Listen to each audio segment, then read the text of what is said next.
नमस्ते, मैं हूँ डॉक्टर राजीव।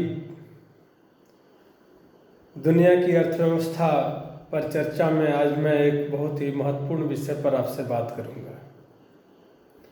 उपभोक्ता। उपभोक्ता कौन है? उपभोक्ता संतुलन क्या है? उपभोक्ता व्यवहार क्या है? संतुष्टि क्या है? तुष्टि गुण क्या है? ऐसे विषयों पर हम बात करेंगे। हम सब जानते हैं अर्थशास्त्र में उपभोक्ता का क्या तात्पर्य है। उपभोक्ता का अर्थ क्या है? अर्थशास्त्र के महत्वपूर्ण विषयों में उपभोक्ता शब्द एक बहुत ही महत्वपूर्ण शब्द है, जिसका विश्लेषण हम लोग आपसे करेंगे, आपके साथ करेंगे। तो उपभोक्ता वह है जो विभिन्न प्रकार की वस्तुओं और सेवाओं का उपभोग करता है। उसमें हम हैं, आप हैं। लेकिन अर्थशास्त्र के दृष्टिकोण से अर्थशास्त्र में उपभोक्ता कौन है? अर्थशास्त्र के अनुसार उपभोक्ता किसे कहते हैं?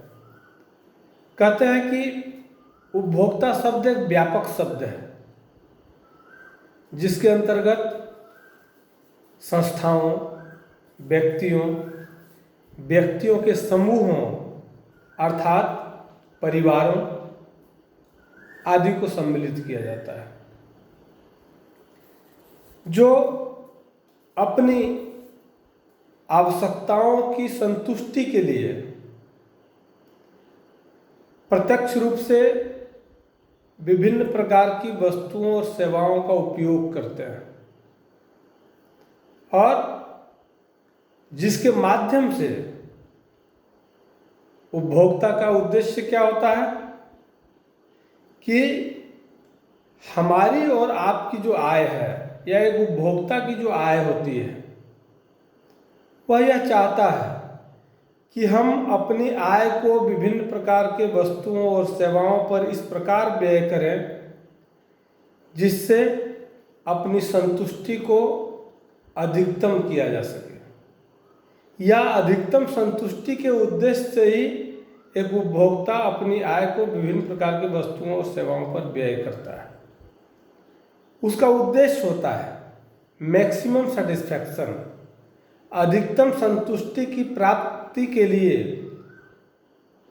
एक उपभोक्ता अपने आय को अपने दैनिक जीवन में आवश्यक वस्तुओं और सेवाओं पर वह व्यय करता है, और जब उसको मैक्सिमम सेटिस्फैक्शन की प्राप्ति होती है, अधिकतम संतुष्टि की प्राप्ति होती है, तब हम ऐसा मानते हैं कि उपभोक्ता संतुलन में है। लेकिन वह कौन सी अवस्था होती है जहाँ उपभोक्ता अपने आप को संतुलित कर लेता है, या उपभोक्ता संतुलन की अवस्था माना जाता है? कहते हैं कि असीमित आवश्यकताओं तथा साधनों के सीमित होने के कारण एक उपभोक्ता का उद्देश्य होता है अपने द्वारा किए जाने वाले व्यय से अधिकतम संतुष्टि की प्राप्ति करना। और जब उपभोक्ता को अधिकतम संतुष्टि की प्राप्ति हो जाती है, तो यह मानते हैं कि वह संतुलन की अवस्था में है। लेकिन एक शर्त है। कैसे मानेंगे कि उसको अधिकतम संतुष्टि प्राप्त हो रही है? तो हम समझते हैं कि जब कोई उपभोक्ता अपने व्यय करने के तौर तरीकों में कोई परिवर्तन नहीं करना चाहता है, अर्थात मान लीजिए कि आप किसी दुकानदार से किसी प्रकार के वस्तु या सेवा का क्रय करते हैं और निरंतर उसी से कर रहे हैं, इसका मतलब यह है कि आप संतुष्ट हैं। वैसे ही मान लिया जाए कि आप एक कलम खरीदते हैं और इसका उपयोग करने के बाद दोबारा जब यह समाप्त हो जाता है, तो पुनः आप इसी कंपनी की कलम को खरीदते हैं। इसका मतलब है कि आप व्यय करने के तौर तरीके में कोई परिवर्तन नहीं करना चाहते हैं।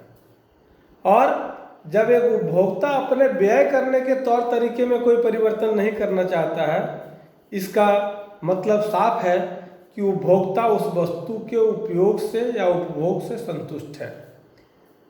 यानी जिस वस्तु का उपयोग वह कर रहा है उसकी उपयोगिता से वह सेटिस्फैक्शन की प्राप्ति कर रहा है, यानी वह संतुष्ट है। इसलिए प्रत्येक उपभोक्ता का यह उद्देश्य होता है कि वह अपने व्यय से अधिकतम संतुष्टि की प्राप्ति करे। अब संतुष्टि के साथ एक शब्द है तुष्टि गुण। सामान्य अर्थों में संतुष्टि और तुष्टि गुण का एक ही अर्थ लगाया जाता है, लेकिन दोनों ही शब्दों का समान अर्थ नहीं होता, दोनों के अर्थ अलग अलग हैं। किसी वस्तु का वह गुण जिसके द्वारा मनुष्य किसी न किसी आवश्यकता की पूर्ति करता है, वह उसका तुष्टि गुण है। जैसे आप जिस मकान में रहते हैं, आप जिस कमरे में रहते हैं, उस कमरे में बहुत सारी वस्तुएं होंगी। पंखा होगा, फ्रिज होगा, एसी होगा, टीवी होगा, टेबल होगा, किताब होगा, कलम होगा। ये तमाम जो वस्तुएं आपके कमरे में उपलब्ध है वह किसी न किसी रूप में आपके किसी न किसी आवश्यकता की संतुष्टि करती है। यदि यह आपके किसी उपयोग में नहीं आएगी या इसके अंदर आपके आवश्यकता को संतुष्ट करने की कैपेसिटी नहीं होगी तो आप उसको अपने कमरे में नहीं रखेंगे।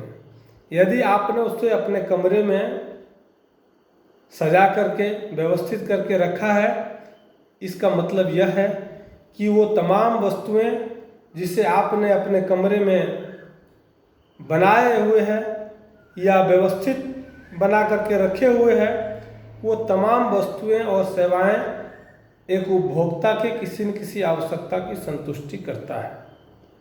प्रोफेसर जेवेंस ने कहा है कि तुष्टि गुण या उपयोगिता से हमारा तात्पर्य यह है कि किसी वस्तु के उस अमूर्त गुण से है, यानी तुष्टि गुण दिखाई नहीं पड़ता है।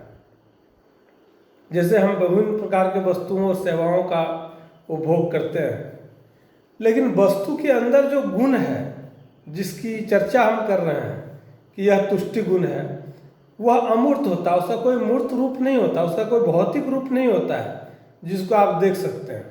मान लीजिए कि हम और आप भोजन में किसी वस्तु की 3 या 4 इकाइयों का उपभोग करते हैं, तो क्या जिस वस्तु का उपभोग हम कर रहे हैं उसके अंदर कोई ऐसा साइन दिखता है क्या जिसको देख करके हम समझ सकते हैं कि यह इसका तुष्टि गुण है और यही हमारे अंदर जाने के बाद हमारी भूख को मिटाता या हमारी आवश्यकताओं को संतुष्ट करता है?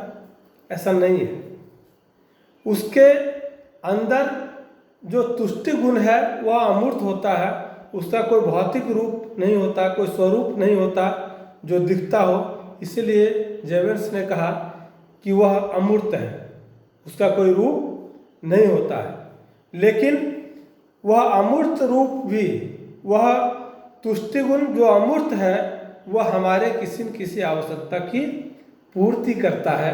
इसलिए हम कहते हैं कि वस्तुओं में तुष्टि गुण पाया जाता है। अब संतुष्टि क्या है? तुष्टि गुण वस्तु में मौजूद गुण है और संतुष्टि जब हम उसका उपयोग कर लेते हैं तब हमको उसकी अनुभूति होती है। अर्थात तुष्टि गुण किसी वस्तु का वह गुण है जिसके द्वारा हमारे किसी न किसी आवश्यकता की पूर्ति होती है, और संतुष्टि वह है जो उसके उपभोग या उपयोग करने के बाद प्राप्त होती है। इसलिए हम यह मानते हैं कि किसी वस्तु का वह गुण जो हमारी किसी न किसी आवश्यकता का प्रत्यक्ष या अप्रत्यक्ष रूप से पूर्ति करता है, हमारी ज़रूरतों को पूरा करता है, ऐसे तमाम गुण यदि किसी भी वस्तु में पाया जाता है तो वह तुष्टि गुण कहलाता है। हमारी बहुत ऐसी आवश्यकताएं होती हैं जिसको समझने के लिए हमको तुष्टि गुण को समझना होता है। यहाँ पर तुष्टि गुण के दो प्रकार हैं, एक सीमांत तुष्टि गुण और दूसरा कुल तुष्टि गुण। सीमांत तुष्टि गुण क्या है? सीमांत तुष्टि गुण है कि हमारी बहुत सारी ऐसी आवश्यकताएं होती है जिनकी संतुष्टि के लिए हमें किसी वस्तु की एक से अधिक इकाइयों का उपभोग करना पड़ता है।